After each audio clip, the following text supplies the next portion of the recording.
Ça y est, les soldes d'été ont commencé. Comme chaque année, vous vous êtes rués sur vos articles préférés.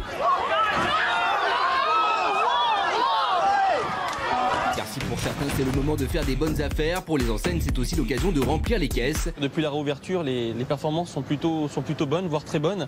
Et les méthodes sont parfois subtiles, alors gare aux arnaques. Entre les prix de référence parfois augmentés, des réductions pas toujours appliquées et des articles ni remboursés ni échangés, il faut bien se rencarder avant de flasher sur n'importe quel prix. Un premier prix de 17,50 € a été camouflé et remplacé par un autre prix de 25 €. Heureusement, ce soir, on va vous donner toutes les meilleures affaires sans se faire avoir dans notre dose de l'été.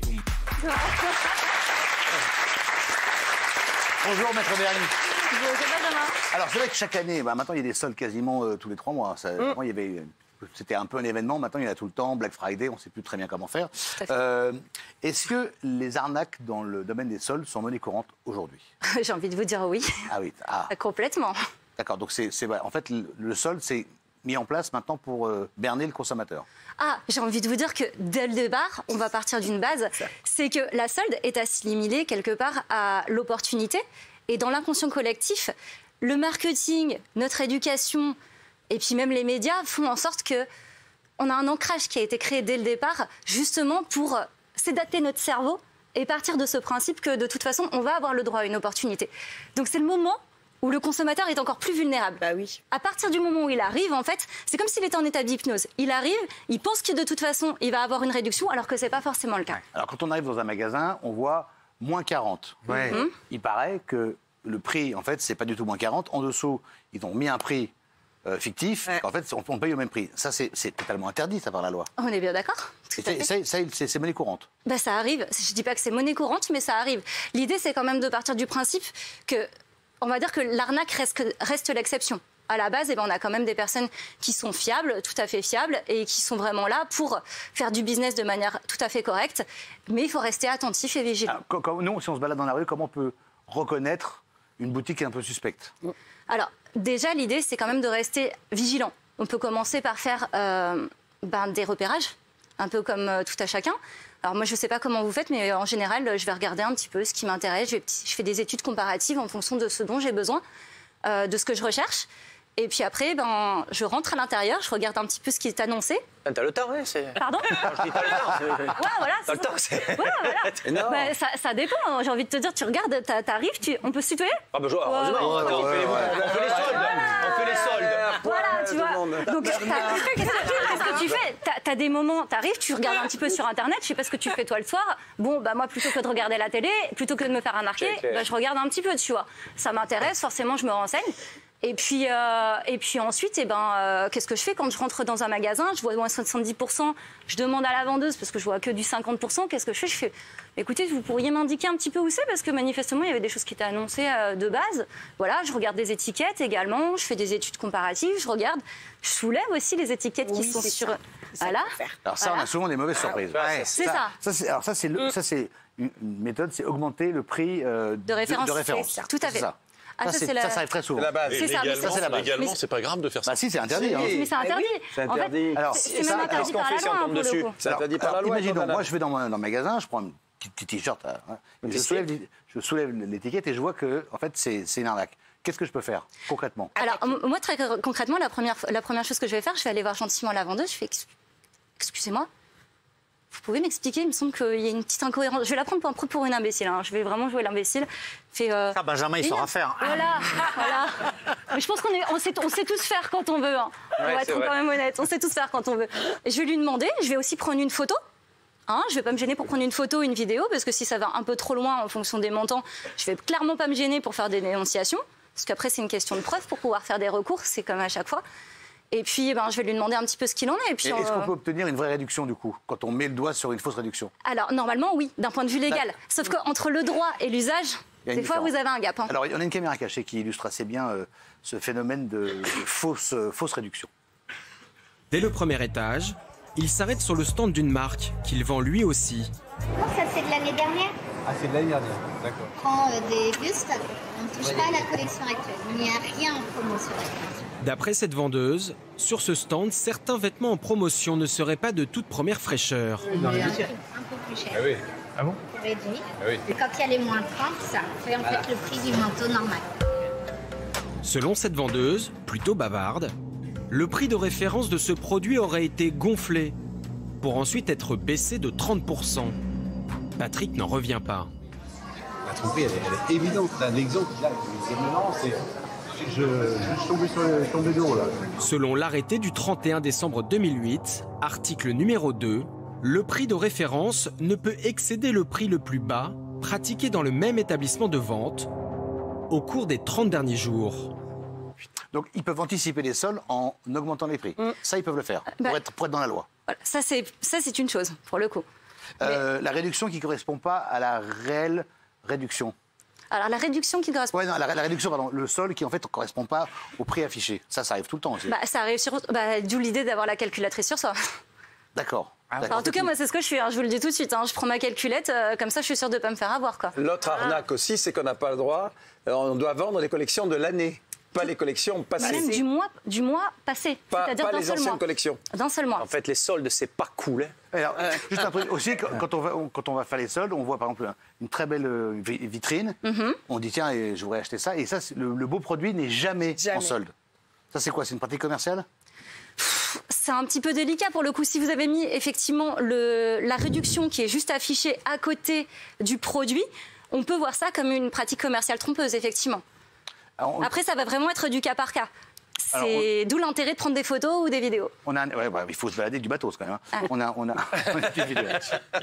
En regardant les présentoirs, Guillaume se rend compte qu'au milieu des chaussures censées être soldées à moins 50%, il y en a qui ne sont soldées qu'à moins 30%. Vous mettez les 50% comme ça. Vu qu'il n'y a pas marqué jusqu'à 50%, ce serait bien qu'il n'y ait que du 50% sur cette étagère-là. Ouais, mais c'est pas évident pour le consommateur. La commerçante va devoir être un peu plus attentive sur la manière dont elle range ses produits en rayon. Elle encourt 3 000 € d'amende par infraction constatée. Merci. Et des cas comme celui-là, Guillaume et Jérémy en rencontrent beaucoup. En moyenne, un commerçant sur 4 oublie une étiquette ou place mal les objets non soldés. Alors là, en fait, vous voyez, vous avez un produit, donc une ceinture. Attendez mon téléphone. Donc, qui est indiqué à 25 €. Moins 30%. Si vous regardez bien, le prix imprimé est à 17,50 €. Autrement dit, Guillaume se demande si le commerçant n'a pas monté les prix juste avant les soldes pour pouvoir afficher ensuite un gros rabais. Ce qui est évidemment totalement interdit. Alors, comment on peut toujours tomber sur un vrai prix? Parce que là, j'ai l'impression qu'on se fait avoir à chaque fois, globalement. Parce que ça, c'est des boutiques au pignon sur rue. Tout à fait. Alors, qu'est-ce qu'on peut faire? Du repérage, comme je vous le disais tout à l'heure. On peut pas repérer un mois avant, puis revenir un mois après. Tu regardes pas le film, tu vas sur... Merci, on a un qui suit, on est d'accord. Bien sûr. Voilà, il se passe quelque chose entre vous deux. On sait jamais. On peut se tutoyer, JP. Exactement. Bien sûr. Mais les gens qui nous regardent, ils sont là, franchement, on se dit, on se fait avoir systématiquement, en fait. Pas forcément systématiquement. Si vous regardez un minimum, l'idée c'est d'avoir des repères de base. Quand vous savez regarder après les étiquettes, quand vous savez regarder les étiquettes, vous savez qu'il faut regarder plusieurs informations comme le prix de référence. Vous regardez également la réduction qui est proposée, donc moins 50, et ensuite le prix. Que vous savez que derrière vous pouvez regarder soulever un petit peu les informations, que tout devrait être trié. Vous êtes beaucoup plus attentif. Ils peuvent changer toutes les étiquettes aussi. Qu'est-ce qui les empêche de faire des fausses étiquettes? Ah mais là on est d'accord là pour le coup, c'est la faute à pas de chance. On est bien d'accord que c'est compliqué. C'est rassurant.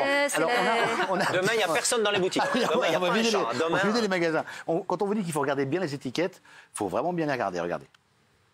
Alice a eu le sentiment d'avoir été abusée lorsqu'elle a regardé de plus près ses achats de soldes. Elle, qui croyait avoir fait de bonnes affaires, découvre que certains prix soldés correspondent plus ou moins au prix d'origine du produit. Alors, fraude ou pas, on est allé voir les commerçants en caméra cachée. Pourquoi le prix est pour celui-ci est le même et pas pour la chemise? Parce que ça dépend des produits, c'est pas nous qui décidons. On reçoit tout comme ça et on réétiquette tout pour le marché français. Tout ça à chaque fois et pourquoi pour les produits justement on n'a pas d'explication Il n'y a pas d'explication si vous voulez, c'est qu'il y a des tarifs qui sont différents en fonction des pays de destination puisque le niveau de vie n'est pas le même.